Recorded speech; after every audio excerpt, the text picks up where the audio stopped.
بسم اللہ الرحمن الرحیم۔ السلام علیکم ناظرین، programme pin point inside میں ہوں جاوید کمینا۔ 6 ججز کے خط کا نتیجہ کیا نکلے گا، اس پر بات کریں گے، اور پرائم منسٹر شہباز شریف صاحب اور چیف جسٹس قاضی فائز عیسیٰ صاحب کے درمیان ملاقات ہوئی، اس میں کیا ڈسکس ہوا، اور اس کے بعد حکومتی ارکان کی جانب سے پریس کانفرنس بھی ہوئی، اس پر بات کریں گے۔ آج کل جو ہاٹ ایشو ہے، جو ہر طرف میڈیا میں اور سب جگہ زیر بحث ہے، وہ یہ ہے کہ 6 ججز جو ہیں اسلام آباد ہائی کورٹ کے، انہوں نے ایک خط لکھا ہے سپریم جوڈیشل کمیشن کو، جس میں انہوں نے کہا کہ خفیہ ادارے جو ہیں وہ ہمارے کاموں میں مداخلت کرتے ہیں، بلکہ انہوں نے الزام بھی لگایا کہ ہماری فیملی کے ساتھ کچھ رشتہ داروں کو اٹھایا گیا اپنی من پسند کے فیصلے کروانے کے لیے۔ کسی ایک جج صاحب نے یہ بھی کہا کہ میرے ڈرائنگ روم کے اندر یا میرے بیڈ روم کے اندر خفیہ کیمرے بھی لگائے گئے۔ تو بیسیکلی یہ سپریم جوڈیشل کمیشن جو ہے، یہ پلیٹ فارم تو ہے ججز کی شکایات کے بارے میں ہے، ججز کے خلاف جو شکایات ہوتی ہے، جیسے کہ آپ کو یاد ہوگا مظاہر اکبر نقوی صاحب جو تھے، ان کا یہاں پہ سارا معاملہ تھا سپریم جوڈیشل کمیشن کے اندر۔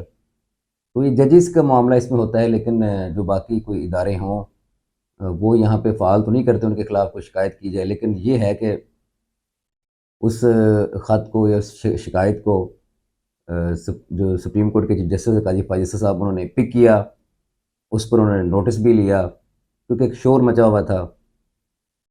اس کے بعد پھر کل ملاقات ہوئی، اس پر آگے جا کر بات کریں گے۔ اصل بات یہ ہے کہ کیا یہ پہلی دفعہ ہوا؟ اگر تو پہلی بار ہوا ہے تو افسوسناک ہے، اور اس کے بعد یہ سلسلہ رکنا چاہیے اور یہ دوبارہ جاری نہیں رہنا چاہیے، لیکن یہ پہلی بار ہوا نہیں ہے۔ میں دوسری شکل میں بھی یہ کہتا ہوں کہ اگر اس طرح کے معاملات الزامات ہیں کسی ادارے کے اوپر، تو اس کی تحقیقات ہو کر یہ سلسلہ جو ہے یہ ختم ہونا چاہیے۔ تھوڑا سا ماضی میں اگر چلے جائیں تو جسٹس شوکت عزیز صدیقی صاحب نے بار کے اندر کھڑے ہو کر خطاب کے دوران یہ کہا تھا کہ مجھے اس وقت کے جو ڈی جی سی تھے آئی ایس آئی کے، فیض حمید صاحب، وہ میرے گھر آئے اور انہوں نے لالچ تک دیا کہ آپ کو اسلام آباد ہائی کورٹ کا چیف جسٹس بنا دیا جائے گا، آپ میاں نواز شریف صاحب کے خلاف اور ان کی بیٹی کے خلاف جو ہے وہ یہ فیصلے دیں، جس پر انہوں نے انکار کیا تھا، اور اس کی پاداش میں ان کو اپنی نوکری سے ہاتھ دھونا پڑا تھا، اور کوئی بھی برات نہیں ملی تھی۔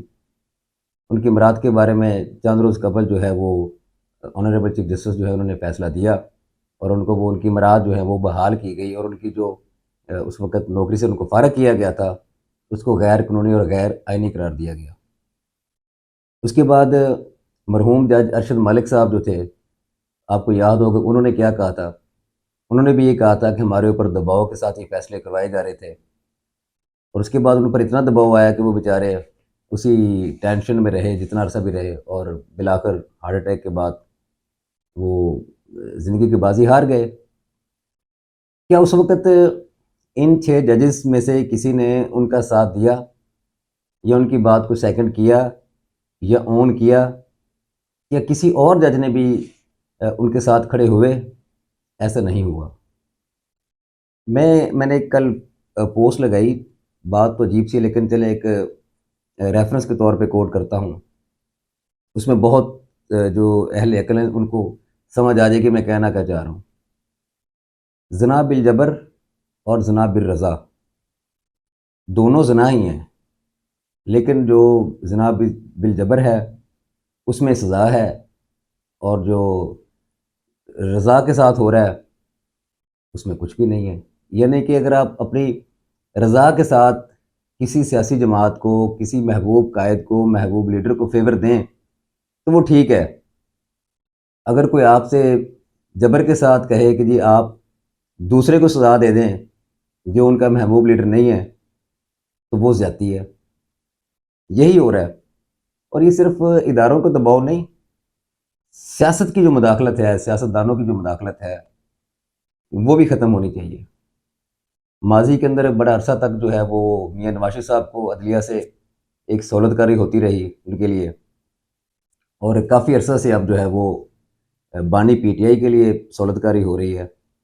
بھی ان ججز کو دیکھیں تو صحیح، ججز جو 6 ہیں یہ ہیں کون؟ گوہر ایوب صاحب کے کزن بھی انہیں میں شامل ہیں اسلام آباد ہائی کورٹ کے ججز میں.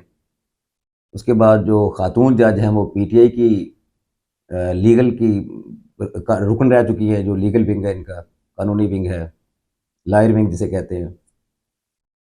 اسی طرح جو کیانی صاحب ہیں ان کے بارے میں بڑے عرصے سے ہے کہ وہ جج بنے کیسے. وہ وکیل تھے اور اس کے بعد ایک پارک ویو لین سوسائٹی ہے جو غیر قانونی سوسائٹی تھی اسلام آباد کے اندر، اس کے لیگل ایڈوائزر تھے، اور اس کے بعد ان کا 18% تک شیئر تھا یا ہے، اس کے بارے میں بھی اطلاعات تھیں. اس کے بعد وہ جج بنا دیے گئے، اور یہ بھی سننے میں آ رہے اطلاعات ہیں کہ اس کے بعد بھی وہ اس سوسائٹی کے شیئر ہولڈر رہے ہیں، یہ ابھی تک بھی موجود ہیں، لیکن ابھی تحقیقات ہوں گی اس کے بارے میں. تو یہ کبھی نہیں دیکھا کسی نے، اداروں کے پاس پھر یہ تفاصیل بھی ہوتی ہیں کہ کون کیا کر رہا ہے، کس انداز میں کر رہا ہے، پھر وہ بھی سامنے لانی چاہیے. یہ جج ایلیویٹ ہو کر آتے کیسے ہیں، کسی فیض کے نتیجے میں آتے ہیں، کسی کے کندھوں پہ چڑھ کر آتے ہیں، اس کی تحقیقات بھی ہونی چاہیے. خیر، کل ملاقات ہوئی ہے چیف جسٹس اور پرائم منسٹر شہباز شریف صاحب کے درمیان. لوگ اس پر اعتراض اٹھا رہے ہیں کہ جی یہ وزیر اعظم کا کیا کام تھا ان سے ملاقات کرنے کا. پہلی بات تو یہ ہے کہ انہوں نے گھر میں ملاقات نہیں کی، کہ خفیہ ملاقات نہیں کی.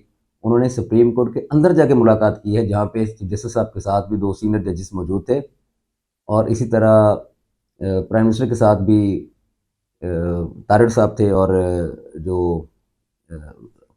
ہیں اٹارنی جنرل منصور عثمان ایوان صاحب وہ بھی موجود تھے. کوئی چھپی ملاقات نہیں تھی، نمبر 1. نمبر 2، جس ادارے کے اوپر الزام آیا ہے اس ادارے کی جو سربراہی ہے یا سربراہ ہیں وہ پرائم منسٹر ہوتے ہیں. یعنی یہ الزام ہے سارا آئی ایس آئی کے اوپر. آئی ایس آئی کے جو سربراہ ہوتا ہے وہ پرائم منسٹر ہوتا ہے. اگر آپ کو یاد ہو تو جب D G I S I کی تقرری کا وقت تھا، جب ان کو لگانا تھا D G I S I, تو آپ کو یاد ہو کہ پرائم منسٹر عمران خان تھے، اور انہوں نے سٹینڈ لیا تھا کہ یہ مکمل میرا ثوابدیدی حق ہے پرائم منسٹر کا، تو میں جس کو چاہوں اس کو لگاؤں.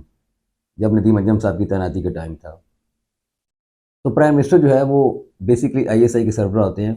فوج سے زیادہ جو ان کے ساتھ معاملات ہوتے ہیں وہ پرائم منسٹر کے ہوتے ہیں. تو اس وجہ سے ان کو بلایا گیا کہ آپ اس ادارے کے سربراہ ہیں، تو یہ ان پر الزامات ہے جس پر یہ ملاقات ہوئی. اس میں اعتراض والی بات نہیں ہے.